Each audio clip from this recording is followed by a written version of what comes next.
Nos acompaña en el estudio el presidente de la Federación Española de Municipios y Provincias, que es el título largo de El alcalde de alcaldes, se ponga como se ponga don Íñigo de la Serna. ¿Qué tal, señor de la Serna? Buenos días. Hola, muy buenos días. Es el alcalde de alcaldes, ¿no? Bueno, eso no es exactamente cierto, ¿no? Yo creo que los alcaldes no tienen muchos jefes, ninguno más bien. Y alcalde de Santander. Alcalde de Santander. Vale. La reforma de la ley local, señor de la Serna, ¿para cuándo? Estamos ya en tiempo y forma, se están acabando ciertos plazos, al menos. Sí, yo creo que estamos ahora con el trámite de la enmienda a la totalidad. Nosotros desde la Federación estamos trabajando el tema de las enmiendas parciales. Hoy mismo vamos a tener un segundo bloque de reuniones con UPyD e Izquierda Unida, con los grupos parlamentarios, tratando de que incorporen nuestras enmiendas, las que hemos aprobado en la Junta de Gobierno. El debate de la enmienda a la totalidad yo creo que se va a celebrar sobre el día 17. A partir de ahí vienen las enmiendas parciales, es decir, que a finales de año tendremos ya la ley aprobada. Ya aprobada para entrar en vigor en cuanto se publique y básicamente a efectos prácticos 1 de enero, entiendo. Entra en vigor en cuanto se publique, lo que pasa es que gran parte de los contenidos hacen referencia ya al 1 de enero de 2014, sí. Vale, y para que cualquiera que nos esté escuchando lo entienda, ¿cómo le va a cambiar la vida a los vecinos de cualquier ayuntamiento español si es que se la va a cambiar? ¿En qué lo van a notar esta reforma local? Bueno, sobre todo la reforma atiende a una de las cuestiones que más hemos venido reivindicando los municipios desde siempre, que es el tema famoso de las competencias impropias, es decir, las competencias que hemos venido desarrollando por una obligación casi ética más que legal, que son muchos servicios de educación, servicios sociales, servicios vinculados a la sanidad, competencias que residen fundamentalmente en las comunidades autónomas, ¿no? Eso nos va a permitir dedicar los recursos que ahora dedicamos a estos servicios a fortalecer los servicios propios y, por lo tanto, el ciudadano lo que tiene que ver es que en lo que son competencias estrictamente municipales los servicios se presten con mayor calidad y sobre todo que se consigan ahorros que al final repercutan positivamente también en los servicios urbanos, ¿no? Ahorros evitando duplicidades que ahora mismo se generan y que son pues también otro de los objetivos fundamentales de la ley, ¿no? En ese trámite parlamentario hay espacio para el acuerdo entre los dos grandes partidos, señor de la Serna. No se le escapa que el patio político no está de lo más tranquilo que podría estar. Yo creo que el acuerdo político en términos globales ahora mismo no está al alcance de la mano. Yo creo que se podrían llegar a acuerdos parciales sobre algunas de las enmiendas que tenemos en marcha, ¿no? Es decir, yo creo que ahora mismo habría que tratar de abandonar un poco lo que son las etiquetas políticas para intentar saber qué es lo que nos gustaría que la ley contemplará que ahora no contiene, ¿no? Y eso es lo que en eso estamos. Estamos en intentar convencer a los grupos y, por supuesto, también al Gobierno de que hay determinadas cuestiones que todavía pueden ser susceptibles de mejora y que satisfagan algunas de las necesidades que tienen los municipios. También hay que decir que después de un año largo de negociaciones, muchas de las grandes cuestiones que a nosotros nos preocupaban, la intervención directa de municipios de menos de 5.000 habitantes, supresión, eliminación de municipios, de concejales, etcétera, o el famoso tema del coste estándar, que suponía que algunos ayuntamientos pudieran perder competencias a favor de las diputaciones regionales. Todo eso ha desaparecido ya en el debate, con lo cual nos quedan temas que pudieran considerarse menores, pero que yo creo que pueden mejorar mucho el texto. Se lo pregunto de otra manera. ¿El ambiente con todo lo que tiene que ver con el caso Bárcenas va a hacer posible el acuerdo con el PSOE o no? El ambiente en general para acuerdos políticos en estos momentos no es el mejor para poder llegar a un acuerdo global sobre la reforma local, pero yo sigo insistiendo en que hay que tratar de ver qué cuestiones preocupan a el Partido Socialista, a Izquierda Unida, por ejemplo, y tratar de llegar a acuerdos. Yo estoy convencido que al margen de las ideologías políticas, los municipios tenemos los mismos problemas y estamos preocupados por las mismas cuestiones, con lo cual debiera ser sencillo saber qué cuestiones en la ley pensamos que se pueden mejorar y tratar de luchar juntos por esto, porque el gran valor que tienen los municipios es la fortaleza que nos da la unidad. Sin la unidad, frente sobre todo a las comunidades autónomas, y entramos en un trámite parlamentario en el que las comunidades autónomas supongo que no permanezcan calladas y tengan algo que decir, digo que la unidad nos puede hacer más fuerte a la hora de defender algunas de las posiciones que ya tiene la ley, que creo que son muy buenas para el municipalismo. ¿Van a desaparecer ayuntamientos, señor de la Serna? No, eso ya quedó ninguno fuera del debate. Lo que sí contempla la ley, y especialmente se ha incluido en el último documento, en la aprobada en Consejo de Ministros, es la fusión voluntaria incentivada con una serie de medidas a favor de esa fusión voluntaria de municipios. Y nosotros todo lo que sea fusión voluntaria, es decir, que se respete la autonomía local, lo vemos bien. Y seguimos defendiendo que el ahorro realmente para las administraciones públicas y, por tanto, para los ciudadanos, no está tanto en el número de municipios, sino en la forma de gestionar los municipios, en evitar esas duplicidades, en fin, gastar lo que ingresamos, cumplir con el déficit. Eso lo estamos haciendo ya. Los datos son muy buenos para las entidades locales. Hemos cerrado el 2012 con un 0,22% del Producto Interior Bruto de superávit. Y es un dato valiosísimo. Hay más de 5.400 ayuntamientos en estos momentos que tienen superávit en las cuentas públicas. Hemos hecho un esfuerzo de reducción también de los niveles de endeudamiento muy importante, que hace que el volumen de la deuda global de todas las entidades locales apenas si ascienda al 4,6% de la deuda pública española. En fin, los ayuntamientos no solo no somos el problema, sino que además somos la administración que mejor está cumpliendo los objetivos de déficit y tenemos los objetivos más exigentes para los próximos 3 años, y estoy convencido de que tal y como van las cosas los vamos a cumplir holgadamente. Entonces, por lo que me dice, podíamos quitar a Montoro y poner un alcalde. Sería una solución estupenda. No, lo que tenemos es una ley de estabilidad que ya de por sí marca claramente cuál tiene que ser las exigencias económicas, ¿no? Esta ley, la ley de reforma, es una ley que atiende sobre todo a la clarificación competencial, ¿no? Y a la relación que tenemos que tener comunidades autónomas y ayuntamientos a la hora de prestar servicios. Queda otra cuestión fundamental para el municipalismo, que es la financiación local. Esta ley supone avances para la financiación en la medida en que, como digo, va a haber determinados gastos que ahora acometemos para servicios que no son nuestros, que podremos destinar a otros usos. Pero la verdadera cuestión de fondo relativa a la financiación local, en principio se va a abordar en el 2014 de una manera paralela y vinculada a lo que es el nuevo modelo de financiación autonómica y, pues en ese debate y en esa negociación vamos a tener que seguir trabajando y espero también que desde la unidad política en el municipalismo. Estoy convencido, señor de la Serna, de que de una manera bastante injusta ha habido quien ha intentado trasladar a la gestión municipal la imagen que nos llegaba la semana pasada de casos como Malaya y como la sentencia de Malaya, diciendo, no, claro, la gestión y la administración municipal es un nido para este tipo de corruptelas. A mí me parece muy injusto esta valoración, pero ¿qué aprenden los ayuntamientos o qué han aprendido los ayuntamientos de una sentencia como la del caso Malaya, que para algunos se ha quedado corta, por cierto? Bueno, yo creo que eso es algo que defiende, que todo el municipalismo siempre ha criticado, y la Federación de una manera singular, ¿no? Es decir, esos casos de corrupción no deben generalizarse ni deben trasladar una imagen del municipalismo que no es cierta, ¿no? Hay miles y miles y miles, la inmensa mayoría de los cargos electos locales que están haciendo un esfuerzo enorme, muchos de ellos sin percibir ningún tipo de retribución, trabajando por sus vecinos, y que lo hacen desde la vocación, desde la honestidad. En fin, es triste que se identifique también a estas personas con casos concretos de corrupción, pero la situación también política y la repercusión que tienen este tipo de casos hace que desgraciadamente pues se generalice pues muy a menudo, ¿no? Y eso pues pensamos que tenemos que desde el municipalismo que seguir insistiendo en el gran trabajo que se hace desde la honradez en prácticamente todos los gobiernos locales. ¿Qué le ha parecido la sentencia del caso Malaya? ¿Se le ha quedado Bueno, se ha hablado mucho de que efectivamente las penas han sido mucho menores de las esperadas. Yo no tengo el criterio suficiente desde el punto de vista jurídico como para saber si el alcance debiera haber sido mayor, con lo cual es difícil que me pueda pronunciar. A la hora de analizar, no le voy a pedir uno a uno los más de, ¿cuántos? 8.000 y pico ayuntamientos. 8.117. Lógicamente no vamos a hablar de los 8.117 ayuntamientos. Bueno, ahora hay en marcha una fusión voluntaria precisamente de dos municipios gallegos.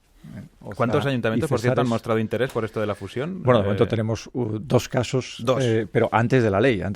Una vez que se pongan los mecanismos para incentivar esa fusión, ya veremos cuántos. En el día a día de los vecinos nos supondría, quiero decir, hay mucho chascarrillo al respecto de no fusionamos dos municipios, entonces ¿qué hacemos con las fiestas? ¿Qué hacemos con el nombre? Bueno, pero en el día a día entiendo que es algo más serio. La ley eso lo resuelve bien porque incluso habla de una especie de diferenciación territorial. Se puede optar por la fórmula de la fusión con un único órgano de gobierno, pero también fusión a través de una cierta diferenciación territorial, manteniendo ciertas identidades, ¿no? Contempla las dos situaciones, con lo cual... ¿Y un solo alcalde? Ya veremos, sí, un solo alcalde.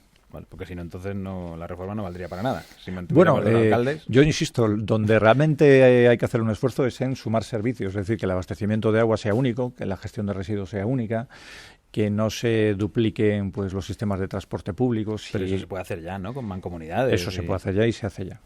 ¿vale? Pues quiero decir que entonces o lo hacemos mejor o si no ya lo podríamos hacer hasta ahora. Bueno, la fusión tal y como está planteada en la ley permite cierta reducción de estructuras administrativas, como pueden ser los órganos ligados a la gestión, ¿no? Como la Junta de Gobierno, etcétera, etcétera. ¿Y qué hacemos con las diputaciones, señor de la Serna? Bueno, las diputaciones han venido prestando un servicio históricamente, yo creo que muy valioso para los municipios pequeños y medianos, pequeños especialmente, de colaboración, de asesoramiento, de ayuda a la gestión, por ejemplo, tributaria, etcétera, etcétera, ¿no? Yo creo que este papel tiene que seguir reforzándose y se establece en la ley mecanismos de coordinación y aunque también en algunos de los borradores previos se hablaba de la posibilidad de que las diputaciones pudieran llegar a asumir competencias municipales en determinadas cuestiones.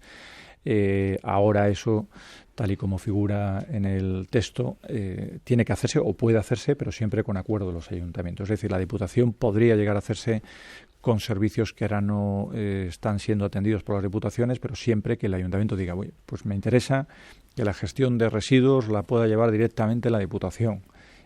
Hay mecanismos en la ley para que lo pueda hacer. Las diputaciones tienen que seguir echando una mano a esos pequeños municipios que no tienen muchas veces ni recursos, ni medios, ni personal para poder hacer determinadas cuestiones. Yo creo que en ese sentido la ley, sin darles un peso adicional que reste autonomía local, les da un mayor peso de coordinación que creo que es bueno. Y un par de cuestiones más antes de dejarle y cederle la palabra a los compañeros de tertulia. ¿Es viable creer que un ayuntamiento puede cumplir con la ley de proveedores, pagar en tiempo y forma? Porque hay ayuntamientos que no lo cumplen. Es viable. Yo creo que el propio plan de pago a proveedores, los dos planes de pago a proveedores que han supuesto que muchos ayuntamientos, digamos, limpiaran las deudas que tenían pendientes, ha fortalecido las condiciones de tesorería de muchos ayuntamientos. Es cierto que hay otros, 400, 500 ayuntamientos que tienen todavía una situación económica muy débil, fruto, en muchos casos, de gestiones anteriores o de una deuda acumulada que no pueden amortizar en el corto espacio de tiempo. Pero yo creo que ahora mismo ese plan de pago a proveedores, esos dos mecanismos de plan de pago a proveedores, permiten que ya se pueda hablar del cumplimiento de la ley de morosidad para pagar en 30 días. Eso y otra cuestión, hasta ahora no utilizada mucho, pero que es muy importante. A veces no es una cuestión de tener o no tener dinero. A veces es una cuestión de gestionar rápidamente lo que es una factura. Y aquí la administración electrónica, la factura electrónica, la posibilidad de que el proveedor no tenga que ir al ayuntamiento, sino que lo haga de manera telemática y que esa factura, la validación, tanto técnica como económica, de un servicio a otro se haga utilizando las TICs, es una forma muy, muy buena de conseguir reducir plazos y cumplir con la ley de morosidad. ¿En cuántos días de pago está el Ayuntamiento de Santander? Pues nosotros hemos pasado de tener 80 y pico días hace 2 años, 60 y pico días el año pasado, ahora estamos en 47 y bajando. ¿Y los 30 para cuándo? Pues los 30 para pronto, porque lo tenemos ya en algunos servicios, por ejemplo, el Instituto Municipal de Deportes, etcétera, pero lo hemos hecho por esta vía, es decir, hemos incorporado, por ejemplo, ahora el portal de pago a proveedores, hace apenas un mes, hace 3 incorporamos ya la factura electrónica y solo con esos gestos se consiguió reducir en 10-15 días el plazo. Es decir, aquí el problema es lo que tardan los expedientes en moverse de unos servicios y unos despachos a otros hasta que finalmente se paga en tesorería, ¿no? Luego eso es lo que tenemos que reducir y el Ayuntamiento de Santander está en unas condiciones de tesorería buenas como para que, agilizando la parte administrativa, se pueda cumplir sin problemas con la ley. Le presento a 3 convencidos municipalistas. El primero de ellos es Fernando Garea.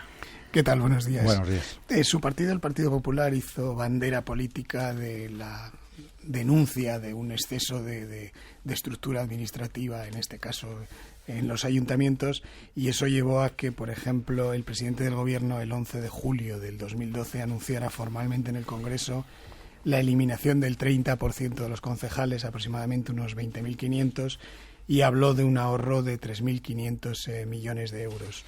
Un año después, como no se ha hecho esto, ni parece que se vaya a hacer, mi pregunta es si hay un error de diagnóstico por parte del presidente del Gobierno y del Partido Popular, o si eran fuegos artificiales, o si era un incumplimiento de una medida anunciada formalmente en el Congreso. Bueno, yo creo que hubo un planteamiento inicial, el de la reducción del 30% de concejales, y sobre eso se habló mucho.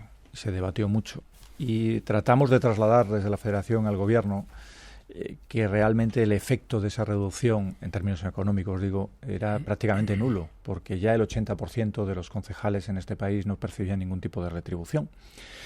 Sin embargo, podríamos generar un problema importante, porque en esos pequeños municipios, en los pueblos en los que los concejales o el alcalde no cobran ni tiene salario, pero que dedica pues una parte importante de su tiempo a abrir el colegio, a atender a los vecinos, a hacer determinadas gestiones, pues si desaparecían, en el sentido económico no iba a haber ningún tipo de beneficio, ningún tipo de reducción, y sin embargo, ¿quién iba a prestar esos servicios que prestaban esos concejales, ¿no? Los 3.500 millones de euros no estaban relacionados directamente con la reducción de concejales, puesto que la incidencia, como digo, es mínima, sino con la clarificación competencial. Esa es la cifra que dio el Gobierno relativa a el nuevo reparto competencial y a lo contemplado en la ley para evitar duplicidades, que ahora sí que existen, eso hay que reconocerlo, y que es necesario que desaparezcan, ¿no? Muchos ayuntamientos hacemos exactamente lo mismo que hacen nuestras comunidades autónomas, dirigidos al mismo sector de la población, y eso yo creo que hoy en día no puede entenderse, ¿no? Luego no tenían relación directa. Yo creo que el diálogo abierto con el Gobierno no sirvió para... Luego había un error de diagnóstico por parte del presidente del Gobierno y del Gobierno. No, los 3.500 millones... No, me refiero en cuanto a anunciar esa reducción como una medida para reducir presupuesto, para reducir gasto público, que sin embargo no tenía razón de ser, por lo que está explicando usted. Yo lo que creo es que desde el punto de vista económico no tenía mucho sentido. Quizá desde el punto de vista social o incluso político pudiera haberlo tenido. También es cierto que eran momentos especialmente difíciles cuando se hacen ese tipo de llamamientos. Quiero recordar cuándo fue. Fue el verano pasado, con la prima de riesgo en 650, con Bruselas y Alemania mirando exactamente cuáles eran los compromisos que iba a adquirir España y con la vista puesta en un exceso de gasto en las administraciones públicas. Ahora la situación es completamente distinta, no porque la prima de riesgo haya bajado sustancialmente, sino porque las entidades locales en este año hemos demostrado cómo hemos podido pasar de un 0,45% de déficit a un 0,22% de superávit. Luego hemos sabido demostrar que el fondo de la cuestión no estaba ahí, que estaba en conseguir ahorrar en gasto corriente, pero no estrictamente en lo que es el salario de esas personas que, por otro lado, muchas de ellas, como digo, no tenían. Francisco Marvella. Es cierto que siempre es impopular, ¿no? Y tiene un coste electoral importante el tema de los municipios y diputaciones, pero claro, yo he hecho a faltar que no haya una reflexión en profundidad al respecto, porque realmente recorres España y te encuentras con duplicidades, efectivamente, eso se va a intentar resolver, pero con municipios pequeñitos ahí perdidos, que ya no es el coste del concejal, que efectivamente lo hace gratis, ¿no? Pero te planteas qué sentido tiene tener municipios de 40, de 50, de 60, de 100 habitantes, ¿no? Que esa dispersión cuando otros países sí que han hecho una unificación, o el caso de las diputaciones. Usted es de una comunidad uniprovincial y creo que nos ha hundido el mundo el día que la Diputación de Cantabria se convirtió en una comunidad autónoma. Es decir, que también yo no entiendo por qué no se plantea más en profundidad, aunque tenga un coste electoral, o a lo mejor estoy equivocado, es posible. Bueno, también se está trasladando una imagen que yo creo que no se corresponde a la realidad. Es decir, se habla de otros países que están realizando grandes fusiones de municipios. Esto no es así. Es decir, se han realizado anuncios, eso sí, caso de Italia. Pero tenemos casos con países que supuestamente gestionan o tienen mejores valores y parámetros macroeconómicos, que tienen muchísimos más municipios. Ese es el caso de Alemania, que está en valores muy superiores, o de Francia, que tiene, yo no sé si cerca de 30 y pico mil municipios. Italia, que es el país del que tanto se ha hablado, está en el entorno de nuestro, 8.056 creo municipios, ¿no? Es decir, yo creo que no es tanto ese número de municipios. Lo que sí creo es que efectivamente no tiene mucho sentido que un municipio pequeño tenga su propia depuradora, tenga su propio sistema para gestionar los residuos. Lo que hay que favorecer es o la fusión voluntaria de municipios para hacer estas cuestiones, o mancomunidades que realmente, eso sí, sean mancomunidades, que las hay y muchas, sirvan para prestar servicios en común. Puede que haya otras que no sea así, mancomunidades que puedan estar pues creadas para temas turísticos, por ejemplo, y que tengan un exceso de personal y que al final una situación deficitaria. Pero hay muchas mancomunidades para determinados servicios públicos básicos que están funcionando muy bien, ¿no? Eso es lo que hay que favorecer. Intentar coger cada servicio público y ver de qué manera se puede prestar de forma mancomunidad o compartida con otros ayuntamientos. Y me queda Manuel Erice. Buenos días, alcalde. Yo quería preguntarle, hay una inquietud de futuro, supongo que ustedes la comparten, que es precisamente la financiación. ¿De qué van a vivir ustedes? ¿De qué va a vivir o cómo van a invertir los municipios en el futuro? Porque no solamente se trata, que es importante ya, de ajustar los números, sino de, en el futuro, después de aquellas vacas gordas de la venta o promoción del suelo, de las ayudas europeas que durante tantos años dieron muchas inversiones a los municipios, a las capitales, etcétera. Y ahora se plantea, por lo menos en Madrid se ha planteado una bajada de impuestos progresiva a partir del año que viene. Mi pregunta es, ¿cómo van a poder ustedes en el futuro atender servicios? Y entiendo que intentarán también invertir en proyectos de la ciudad y, al mismo tiempo, si la bajada de impuestos, usted también la plantea en Santander de paso, y si es la solución también, una de las soluciones para esa financiación de futuro. Bueno, nosotros vamos a hacer un planteamiento en ese modelo y en esa negociación que se va a abrir para la financiación local. Es decir, no queremos quedarnos al margen. Y eso es lo que nos ha pasado siempre. Desde el inicio de la democracia, aquí se ha hablado con las comunidades autónomas, hablamos de un país descentralizado, pero la descentralización se ha quedado siempre parada en el primer nivel. Y siempre que ha habido negociaciones para nuevos modelos de financiación, a los ayuntamientos, aunque se les ha prometido que iban a participar en esas negociaciones, nunca se nos ha tenido en cuenta. Nosotros ahora queremos participar. ¿Cómo lo queremos hacer? Pues voy a dar o hacer una reflexión sobre una de las cuestiones que entendemos que es importantísima. En las ciudades se genera mucha actividad económica. La actividad económica se genera en gran medida gracias a los recursos que ponemos a disposición. Dinero que ponemos para temas sociales, culturales, turísticos, de ocio, etcétera, etcétera. El destino de los ingresos de esa actividad económica no va a los ayuntamientos. Va fundamentalmente a las comunidades autónomas, también al Estado. Es decir, el IVA, el IRPF, los impuestos especiales que son fruto de la actividad económica, va a parar a otras administraciones. Nosotros, del total de impuestos, apenas si nos llevamos el 4% de lo que es el IRPF. Si uno ve lo que pasa en los países nórdicos, se da cuenta de que el 100% de los impuestos viene del IRPF. Los países federales, Alemania, Bélgica, etcétera, están en el 50%. Y en los países latinos, pues el caso de Francia tiene un impuesto del 30 y pico por ciento, 35% vinculado a la actividad económica. España no. España no. Solo cobra el IBI y luego tasas correspondientes con servicios que se supone que tienen un carácter finalista.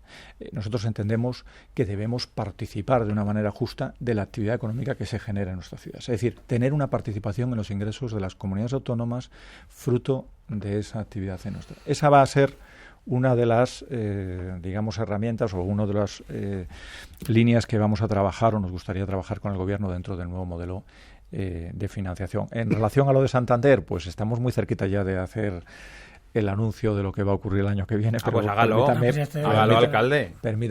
Estamos todavía con los ajustes precisamente esta semana para saber cómo va a quedar exactamente, con lo cual me tienen que dejar. Pero vamos, que va a haber bajada de impuestos. Unos días más y a Radio Nacional, allí en Cantabria, se lo diré. Vale, pues ir tomando nota, compañeros. Lo último, señor de la Serna, que sé que encima tiene una mañana ajetreada y no quiero yo que llegue tarde encima con el tráfico que hay hoy en la capital. Una compañera suya de partido, Alicia Sánchez Camacho, va a proponer hoy un nuevo sistema de financiación para Cataluña. ¿Le parece asumible al presidente de la FEMP este nuevo modelo de financiación? Bueno, Alicia lo va a compartir hoy también con la dirección del partido. Yo no sé qué modelo va a plantear. Yo no voy a entrar en los modelos autonómicos. Lo que sí nos gustaría, vuelvo a decir, es que cuando ahora se está hablando tanto de modelos de financiación autonómica, no se nos obvie. Estamos también compartiendo un sistema global y a los ayuntamientos hay que tenerles en cuenta a la hora de determinar los modelos de financiación autonómica. Es decir, no entenderíamos que se hablara de la financiación de Cataluña, de Madrid, de Cantabria, de Castilla y León y no se hablara de los municipios que integran esas comunidades autónomas y de sus problemas también de financiación. Bueno, siempre nos gusta terminar, alcalde, echando una mirada al archivo de Radio Nacional. Le voy a pedir que se ponga los auriculares para que escuche esto que dijo usted mismo en el año 2011. A otros 40 metros corría su perseguidor, que era la persona de la tienda, y a través de una serie de calles tratamos nosotros desde el coche de poder interceptar al ladrón, ¿no? Fue cuando el alcalde de Santander atrapó a un ladrón en plena calle, 2011, hace no tanto. Bueno, yo no la atrapé, salimos poco más o menos, hombre, déjeme salimos a mí contarlo de manera escolta y peliculera. yo, y sí, nos giramos con el coche, tratamos de interceptarle, bueno, le interceptamos de hecho, pero dice que fue el escolta el que finalmente le atrapó, pero vamos. No le ha vuelto a ocurrir, ¿no? En todo caso. No me ha vuelto a ocurrir, pero vamos, no hice nada que no hubiera hecho cualquier otra persona. No son medidas de ajuste para ahorrarse en policía local ni nada parecido. No. No es nada de lo que... En absoluto. Bueno, pues el alcalde de Santander, en este caso, además, su escolta atrapando a un ladrón, que nos sirve para cerrar esta entrevista con cine. Creo que usted es un gran amante, además, del séptimo arte. Ayer fue a ver Gravity. Sí. Lo vi en su Twitter. Y Bueno, la había ido a ver el sábado. El sábado, y le gustó, ¿no? Me parece una la película, recomienda? Me parece una película impresionante. No sé si quien decía James Cameron, yo creo que era la mejor película que se haya rodado jamás del espacio, en el espacio. Yo creo que es una película que atrapa desde el primer momento. No sé si tiene una calidad artística descomunal, pero sí es una experiencia que yo creo que hay que vivir. Bueno, pues con cine nos vamos. Le agradezco al alcalde de Alcaldes, don Íñigo de la Serna, que nos haya acompañado. Muchísimas gracias, alcalde. Muchas gracias Un placer. a vosotros.